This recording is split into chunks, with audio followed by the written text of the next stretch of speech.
A presença silenciosa, sonhos e visões do Self.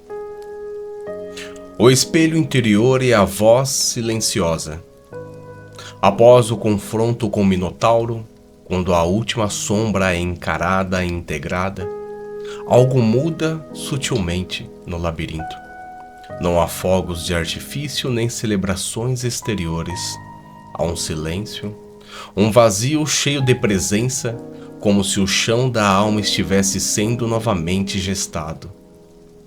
Neste espaço silencioso surge a presença, não como um estrondo ou um milagre, mas como uma visão interna, uma mandala num sonho, uma voz suave, um brilho nos olhos de uma figura arquetípica. O Self não invade, ele se revela e sua linguagem é simbólica. Este é o momento em que o eu maior começa a se manifestar conscientemente. Ele sempre esteve ali, como o centro oculto da psique, mas só agora, com a rendição do ego e a integração da sombra, ele pode se mostrar. E sua aparição é sutil, mas transformadora. É o encontro com a imagem da totalidade. O Self, centro vivo da psique.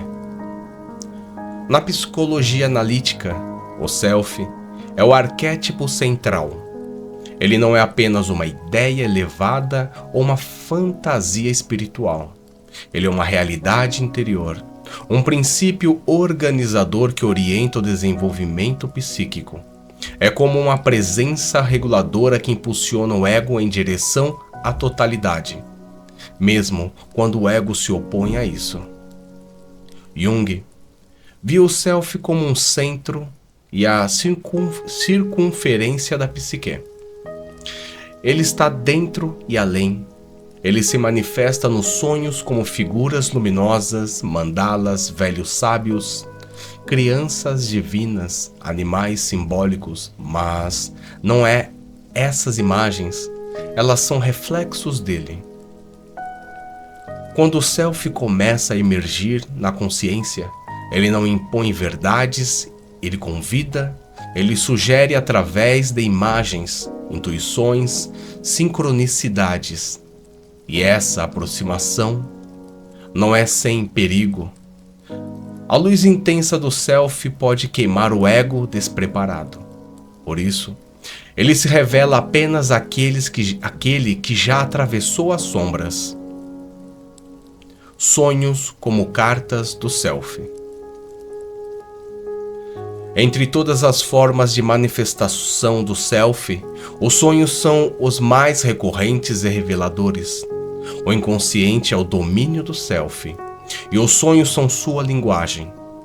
Sonhar com uma mandala, por exemplo, pode indicar que o Self está tentando reorganizar a psique. Um velho que guia, uma criança que conduz, uma figura que fala em paradoxos. São todas imagens do Self. Elas aparecem não para serem interpretadas racionalmente, mas para serem vividas. O Self se comunica através de imagens que falam ao coração, não ao intelecto. Uma mulher sonha com uma árvore dourada crescendo em seu peito, um homem se vê nadando com um leão azul que fala em poemas, uma criança em sonho lhes oferece um ovo de cristal. Cada imagem é um enigma que transforma. O analista não deve impor significados, mas criar um espaço simbólico onde o sonhador possa dialogar com essas imagens. O Self não fala para ser decifrado, ele fala para que se desperte. A criança divina e o velho sábio, as fases do centro. Entre os arquétipos mais marcantes do Self estão a criança divina e o velho sábio, ou a velha sábia.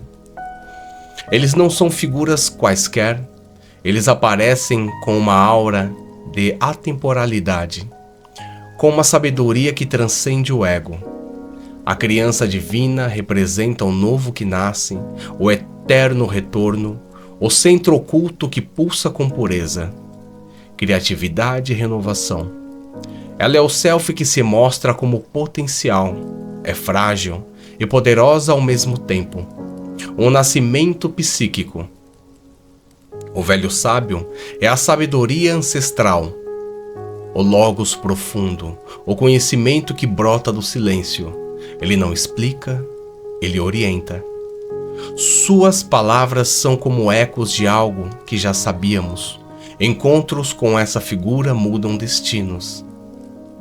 Essas figuras surgem em sonhos, visões, meditações profundas, e seu impacto é sempre transformador. Elas apontam o caminho, mas não o traçam. Elas lembram ao ego que ele não é o centro, mas parte de algo maior. O self como símbolo vivo, espelhos, mandalas e opostos. O self, ao se aproximar da consciência, gera imagens de totalidade. A mandala é um dos seus principais símbolos, um círculo com centro, representando a ordem interior, a integração dos opostos, a harmonia arquetípica. Outros símbolos recorrentes do self são o espelho que reflete o que está por vir, a árvore que une o céu e a terra, a montanha que se ergue entre mundos, o fogo que não queima. Todos esses são expressões da natureza paradoxal do self. Ele é o masculino e feminino, antigo e novo, destruidor e criador. Ele é a tensão entre os opostos, vivida como unidade. Quando o ego entra em contato com essas imagens, ele se descentra. Percebe-se parte de uma totalidade, e mesmo que temporariamente, experimenta um estado de paz, de sentido, de pertencimento.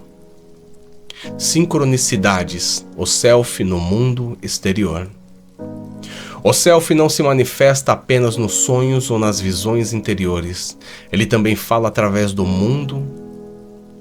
Jung chamou isso de sincronicidade, a coincidência significativa entre um estado interior e um evento externo que o reflete. Um livro que cai aberto numa página essencial, um desconhecido que diz exatamente aquilo que você precisa ouvir, um animal que aparece repetidamente em momentos de crise. Tudo isso pode ser compreendido como reflexos do self no mundo fenomênico. A sincronicidade não é mágica no sentido fantasioso, ela é mística no sentido arquetípico. É como se o universo respondesse ao chamado da alma, como se houvesse uma rede invisível ligando o dentro e o fora. É nesse ponto que a psicologia toca a espiritualidade. A humildade do ego diante do self. O encontro com o self exige humildade. O ego, que atravessou as sombras e enfrentou o Minotauro, agora precisa se ajoelhar diante da presença. Essa não é uma rendição servil, mas uma entrega consciente. O ego reconhece que não é o senhor da psique, mas seu servidor. E nesse reconhecimento, ele se engrandece. Torna-se transparente para a luz do self. A relação ego-self não é de dominação, mas de colaboração. O self orienta, mas não impõe. O ego escuta, mas não comanda. Juntos, eles conduzem à individuação, a formação de um indivíduo centrado, inteiro, vivo. O círculo que se forma no silêncio. A presença silenciosa do self é o grande mistério do labirinto. Não é um ponto final, mas um centro em torno do qual tudo gira. Encontrá-lo não significa chegar, mas despertar. Aqueles que o experimentam falam de uma paz que não é desse mundo, de uma clareza que não é mental, de um amor que transcende relações. É como se o universo inteiro estivesse dentro. No silêncio que sucede a travessia do ego, o self canta. Sua canção é feita de imagens, sonhos, visões e sincronicidades. É uma linguagem antiga que não se aprende, mas se recorda. O labirinto, antes confuso, revela seu design. Tudo levava a esse centro, e o self, que parecia estar longe, era a presença que sempre habitou o fundo do coração. E assim, o caminhante compreende. O que ele buscava já o buscava, o centro o chamava, e agora que o ouviu, pode caminhar com outro passo, um passo silencioso, mas cheio de sentido. E para você que chegou até aqui e que gostou, curte, compartilha e se inscreve no canal. Até o próximo.